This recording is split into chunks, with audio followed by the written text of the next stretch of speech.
The 1970s were a very interesting time. On January 25th, 1972, the first African-American woman ran for presidency, Shirley Chisholm. February 18th, California avoided the death penalty. These events were just the first 2 years of the 1970s. The Pentagon Papers were released by Time magazine to reveal the American people lies that were told by the American government. This gave the American people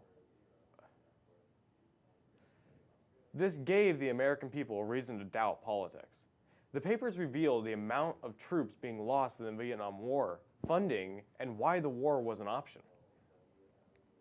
In 1972, a scandal would change the view of the American people on politics. In 1972, a scandal that would change the view of American people on politics. In 1972, a scandal that would change the view of the American people on politics occurred. In the 1970s, in Washington, D.C., a break would occur.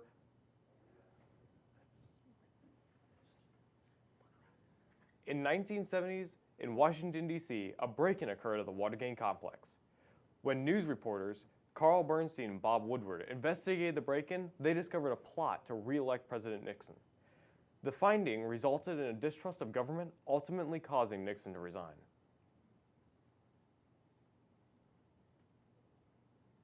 On June 28th, The break-in occurred on June 28th. 5 men were caught in an office.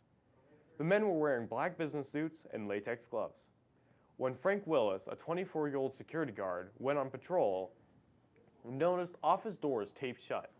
After removing tape off a door and returning 5 minutes later to see the door re-taped, Willis then called officers to come investigate. Willis was making $80 per week, in today's money, $472.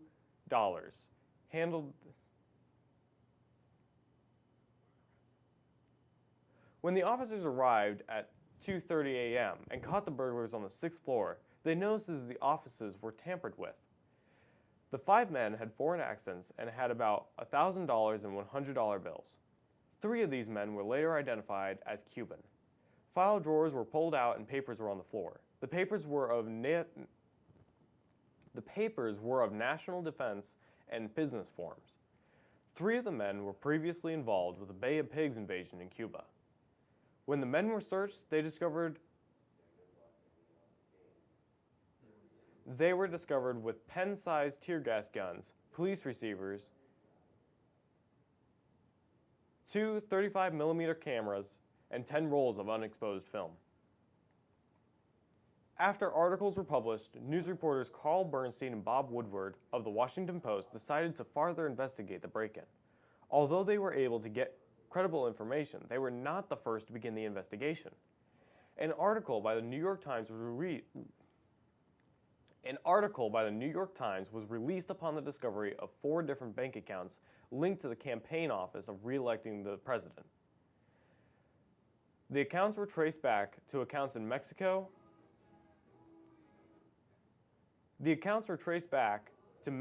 And Miami. Bob Woodward discovered a 5th account with a payment of $25,000. That led back to the campaign office. Woodward and Bernstein attempted to defend Nixon, but later on changed upon further investigation. It revealed that 5 different people ran the account. The race was on to follow the money.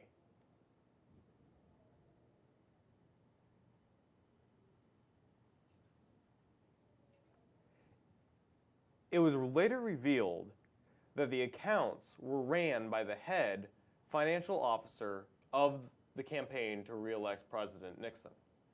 The $25,000 was led to a hush fund directly into the re-election office's safe. Woodward and Bernstein discovered that John M. Mitchell was in charge of personally approving transfer money to the accounts of Maurice Stan in charge of finance. All of these people involved were a deep part of re-electing President Nixon. Woodward had an inside source, Deep Throat, that would help confirm Bernstein and Woodward's information and gave them a hint to investigate a new area. Deep Throat had a signature of a backwards F, a hint to his true identity revealed in 2008. Only a few knew of Deep Throat's true identity. Woodward, Bernstein, the Post executive editor Benjamin C. Bradley, and a Justice Department lawyer later discovered in 1976. Deep Throat would consistently remind the reporters, Woodward and Bernstein, to follow the money, referring to the bank accounts discovered. Other attempts were made to sabotage the Democrats, such as Republicans posing as Democrats in order to gain their trust.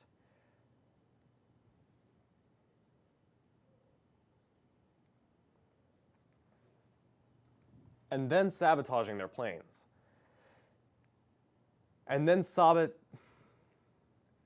sabotaging their plans, like rescheduling events and not letting Democrats know. Some Democrats were paid off to help the Republicans. Woodward and Bernstein anonymously interviewed a Democrat that revealed thousands of dollars were being given in order to sabotage the Democrats. Democratic phone lines were monitored, later being a part of the Democratic phone calls were monitored, later being a part of the Nixon tapes. After a two-year-long investigation on August 8th saw the end of the scandal. Richard Nixon came forth to resign. The resignation was required to be given in writing, and a letter was sent to the office of the Secretary of State. During the investigation, the election occurred, Nixon winning by a landslide victory on November of 1972. This pushed Gerald Ford to take the oath and become the 38th president.